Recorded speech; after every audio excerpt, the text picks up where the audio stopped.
Hi, this is Andrew Bryant, and in today's coaching session, I wanted to help you create a distinction between self-esteem and self-confidence.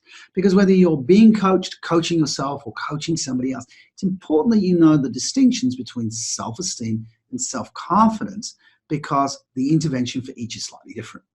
So self-esteem is about being a human being. Self-confidence is about being a human doing. It's about action. Right? So do you value yourself? Do you accept yourself as you are? Do you appreciate yourself? Are you in awe of your potential? Now, if you had functional parents, when you were born, they loved you, they cared for you, they saw your potential and wouldn't have sold you for all the tea in China or all the gold in South America. Now, as we get older, we mistake our self-value for the judgment of what we can do. We go to school and Philip runs faster than us, or Samantha does maths better than us, and we compare ourselves. Now, what we do and who we are two different things. Who we are, our acceptance of our humanity, our frailty as well, the fact that we make mistakes, we mess up, we get injured, an acceptance of that, an appreciation that we learn, grow, develop through that is self-esteem. And the key here is it's self-esteem. You can't get esteem from anybody else that is sustainable. That just leads you into a codependent relationship. Or it leads you into materialism. You buy a new handbag or a new car or a new watch, hoping that will make you feel better. You get a little retail therapy. That's a little hit, but often you guilt yourself after that.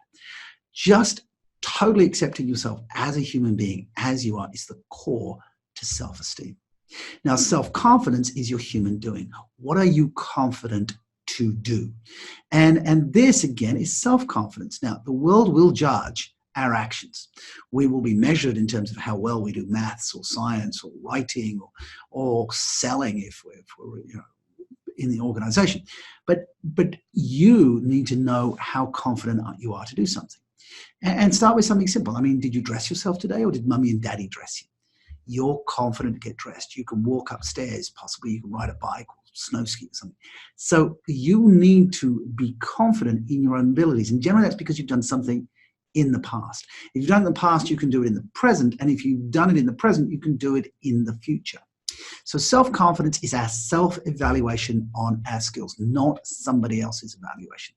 Now, there is a feedback loop between how the world measures our abilities and our own self-confidence. However, we need to know in advance, I can do that. You should never doubt the things that you've done successfully in the past. Now, if you're going to do something new in the future, and you haven't done it in the past, then there's a different word. It's not confidence, it's self-efficacy. The self-belief that you can try something new and take the feedback, make the adjustments. So understand, self-esteem is human being. You need to accept and appreciate yourself. Self-confidence is knowing your own skill sets, evaluating them, what am I good at, and knowing that you've done them in the past, you can do them in the present, you can do them in the future. And self-efficacy is I can try new things and I can master those. So if you're struggling with any of those three, this is how you adjust them. This is Andrew Bryant, the self-leadership coach, on a mission to wake people up to become their best possible selves.